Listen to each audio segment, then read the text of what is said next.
De volta com o nosso programa Entre Amigos. Nós estamos abordando hoje sobre uma questão muito importante, muito interessante para aquelas pessoas desavisadas, que é justamente sobre os radicais livres.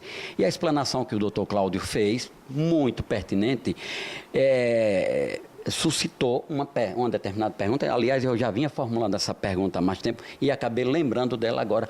Nós temos percebido que pessoas talvez desavisadas, porque acompanham esses vídeos no YouTube, claro que existem médicos os mais renomados no Brasil e no mundo, né? Eles comprando, essas pessoas comprando o zinco, o cloreto de magnésio, o Lugol forte, 5% à base de iodo, fazendo ingestão de tudo isso de uma forma atabalhoada, sem saber se aquela dosagem é certa ou não. Eu acho que a gente precisa de uma orientação médica. Todos esses minerais que foram citados aí, eles são de suma importância para o trabalho que o nosso organismo desenvolve. Mas vamos ouvir a opinião, a balizada, a explanação do Dr. Cláudio, pertinente a essa questão, Dr. Cláudio. É verdade, Rodrigo, você colocou muito bem. A falta de minerais pode comprometer o bom funcionamento, né, do organismo, mas o excesso também. Há realmente um modismo, e aqui vale salientar, é bom um alerta médico. O médico é um instrumento para você poder solicitar um acompanhamento de sua saúde, e ele vai utilizar a parte laboratorial para ver a verdade. Então, as pessoas têm que aprender realmente antes de estar suplementando de forma aleatória, usando suplementos de forma aleatória, fazer uma boa avaliação realmente nutricional, verificar toda a questão sua hormonal, verificar a sua saúde como um todo, porque às vezes o problema que a pessoa tem não é a carência de um nutriente, às vezes é uma doença mais séria, é um sintoma atípico de uma outra doença, o hipotireoidismo, até de um câncer, e deixa de ter o diagnóstico precoce, acreditando que vai melhorar apenas suplementando. Então, e aí nós já temos situações, essa semana eu peguei paciente no consultório com excesso de iodo. E aí a gente começa a investigar o porquê esse excesso, a suspeita... O Lugol. Pode ser o excesso, às vezes a lavagem tentando proteger hoje há o modismo de proteção contra agrotóxicos, a lavagem das frutas, das verduras com iodo, às vezes não enxagou de forma adequada. Então, já peguei paciente com índice de 2.000, normal seria até 100, 2.000 de iodo, quando o excesso de iodo também pode fazer mal à sua tireoide, à sua saúde. Então, nós temos que ter cuidado com os excessos. Então, as pessoas às vezes estão excedendo, abusando na quantidade de vitamina D, entre outros nutrientes, que às vezes acham que estão precisando suplementar e não fazem um estudo prévio e começam, às vezes, a comprar no balcão do supermercado, da farmácia, às vezes conversando apenas com o vendedor da farmácia, aqueles suplementos de forma exagerada. Isso pode, às vezes, trazer realmente grande prejuízo para a saúde. Mas o farmacêutico, em tempos de antânio, eles passavam a medicação, eles prescreviam, né? E saiu de moda isso? Ou as pessoas estão mais se autopoliciando, estão mais exigentes nesse sentido? A gente está tendo, inclusive já foi até objeto de discussão interna nossa da Associação dos Amigos dos Idosos do Brasil, alguns idosos reclamando de uma pressão, não é do farmacêutico, às vezes de atendente, do balconista, em ofertar suplementos de forma muito veemente e deixando o idoso de forma constrangida se não comprar. Idosos comprando suplementos sem estudos por realmente, eu tenho essa queixa, já tem acontecido, a gente tem que fazer um estudo sobre isso e é bom alertar a população, que ela não é obrigada a comprar e tem que evitar esse constrangimento da pessoa idosa. O idoso às vezes está carente de uma conversa, de uma atenção e às vezes as pessoas estão forçando a venda e essa queixa eu tenho ouvido no consultório. Que aliás foi um tema que nós abordamos no programa anterior sobre a quarta idade. Isso. Você veja que isso aí suscitou tanto do comentário nas redes sociais. Eu vou até passar para você tudo aquilo que eu recebo, inclusive através de e-mail lá da TV Aperipê. Eu vou passar para você e realmente você abordou agora essa questão e veio à baila. Veio à baila, eu lembrei e realmente eu acho que é um tema que nós devemos dissecar mais e mais, porque despertou a curiosidade em muita gente. É verdade. Mas voltando aos minerais, aos elementos, a gente tem realmente já diagnosticado uma carência grande, assim como tem o excesso talvez pelo uso inadequado, existe realmente uma carência grande na população na questão do iodo. Tenho feito até um mapa dos pacientes e muitos pacientes com iodo abaixo do ideal para o bom funcionamento do seu organismo. É importante lembrar que realmente existe as carências e há uma necessidade de um estudo realmente e a busca de uma alimentação. Só que às vezes as pessoas não conseguem suplementar de forma adequada, mesmo buscando uma boa alimentação no dia atuais, todas as necessidades minerais que o seu organismo necessita. Então, alguns precisam realmente de um aceleramento e uma suplementação, mas precisa de um controle. A gente não pode fazer isso de forma aleatória por achar. Então é importante antes estudar e realmente examinar e saber individualmente a necessidade de cada pessoa. Mas, doutor, se uma dosagem mínima, digamos, você citou aí os minerais, você citou zinco, citou o magnésio, o selênio, o iodo.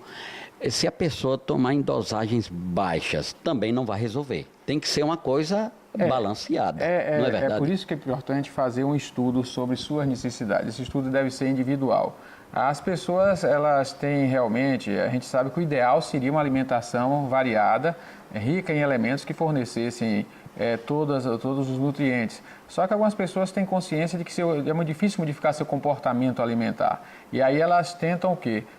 Corrigir isso através de uma suplementação. E aí o médico pode até fazer isso, o nutricionista pode ajudar, outros profissionais. Agora o que é que acontece? É importante estudar o perfil de cada indivíduo, e principalmente as pessoas que já estão com a função renal não mais tão eficaz. A gente começa a perder função renal a partir dos 30 anos, que as pessoas acham que idosos só são as pessoas acima de 60 anos. A partir de 30 anos de idade, a gente começa a perder 1% da função renal a cada ano.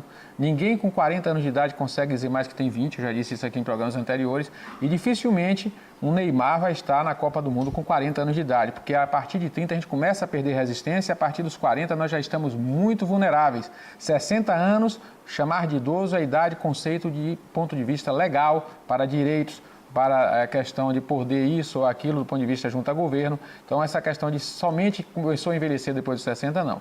Os sinais do processo de envelhecimento e a vulnerabilidade começa muito antes, e é importante alertar sobre isso a toda a população. A explanação que você faz aqui para o nosso telespectador, os nossos espectadores, elas são, acima de tudo, salutares. Por quê? A proporção que você explana, eu vou concatenando as ideias e formulando perguntas, mas não na qualidade de entrevistado, e sim na qualidade de curioso.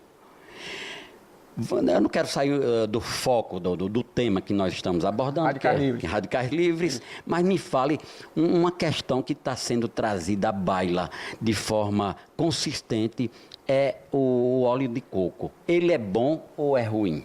Ele é um veneno? Pronto, vou lhe colocar. O óleo de coco, ele é, como todo óleo, originário de sementes, Você tem óleo de oliva, você vai ter óleo de diversas outras sementes. E o coco, se você olhar, do coco nasce o coqueiro, também é uma semente na sua essência. Então, o que acontece? A água de coco é uma reserva nutricional e do coco nasce o coqueiro, Então, você tem ali também o óleo, que é uma reserva nutricional para a formação de uma nova vida, que seria o coqueiro. Então, é muito nutritivo, como todo outro óleo. Ele é resistente ao calor. Então, por isso veio a grande fama de que ele é excelente, porque ele não satura no processo de elaboração dos alimentos, recebendo calor, cozimentos, ele resiste ao calor. Mas aí a gente precisa fazer, foi até bom, você foi oportuna a sua pergunta, porque a gente vai entrar nos radicais livres. Vou aproveitar o óleo de coco para entrar nos radicais livres. Então, o que é que acontece? É bom ficar atento, telespectador, nesse ponto. Isso é importante, a importância de saúde pública. Então, o óleo de coco ele é nutritivo, você pode utilizá-lo, certo? Como um suplemento, a gente aconselha aqui em quantidade pequena, porque todo excesso de óleo, qualquer óleo, pode ser o óleo de vinho, em excesso, ele vai funcionar como um solvente e vai tirar a proteção da mucosa gastrointestinal. Isso pode dar irritação estomacal, intestinal, porque o óleo é um solvente, ele vai funcionar e tirar a proteção da mucosa, que é lipossolúvel. Então, nada de abusar de qualquer óleo. Então, vários óleos são nutritivos e o óleo de coco tem seus valores nutritivos.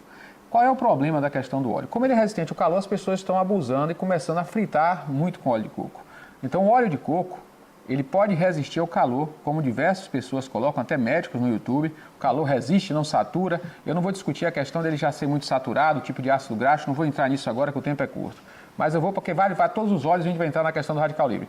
Quando você frita um alimento, pode ser com qualquer óleo, o calor carreado com óleo, seja de coco, qualquer um, o calor carreado com óleo, ele vai, já falei isso várias vezes, mas a plateia, o telespectador não é o mesmo, a gente tem que relembrar, qualquer óleo vai destruir com excesso de calor o valor nutricional do alimento. Um ovo cozido, ele vai ter menor processo oxidativo. Um ovo frito com óleo, qualquer que seja o óleo, esse calor excessivo vai destruir os aminoácidos essenciais, as vitaminas do alimento, seja da carne do peixe, seja da carne do frango, da própria carne animal, qualquer que seja, do ovo. Então, o calor excessivo vai fazer um processo de destruição. Esse processo de destruição, carreado pelo óleo que penetra na fibra do alimento, ele vai criar um processo oxidativo imenso.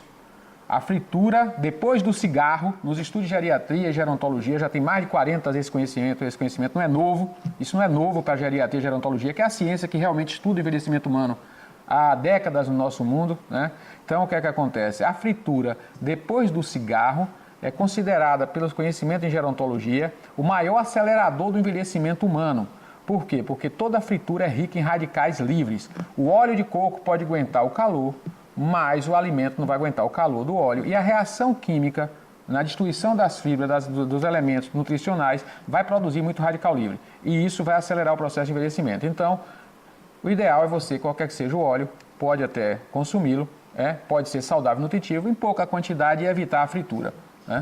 Pareceu mais uma antítese, isso aí, mas faz sentido, né? O óleo de coco, como você bem colocou, ele suporta. Mas os nutrientes digamos, você vai estrelar um ovo, né? Ele vai perder todos os nutrientes. Grande parte. É uma reação química. E produzir radicais livres. E produz os radicais livres, justamente. Esse é o ponto. Doutor Cláudio, nós abordamos um desses programas anteriores, eu não sei se foram os 10 melhores alimentos do mundo ou os 10 piores. Eu acho que é um tema que muitos espectadores, telespectadores, eles gostam de pesquisar sobre essa questão aí. Você acha que nós não poderemos abordar? Eu não sei se você lembra. Eu, para ser sincero, deve ter quase 2 meses que nós abordamos esse tema. Eu não sei se os 10 maiores, melhores, ou os 10 piores. Porque a gente pode, a partir de agora, daqui a pouco a gente está encerrando este programa, e a gente já deixa anunciado aqui para o nosso telespectador, que sempre está nos seguindo, que o próximo tema será esse. Você lembra? A gente faz um esforço, vamos lembrar juntos. Vamos lembrar juntos. Então, agradeço mais uma vez por sua participação. Na próxima semana estaremos aqui com mais um programa Entre Amigos. Um abraço e até lá.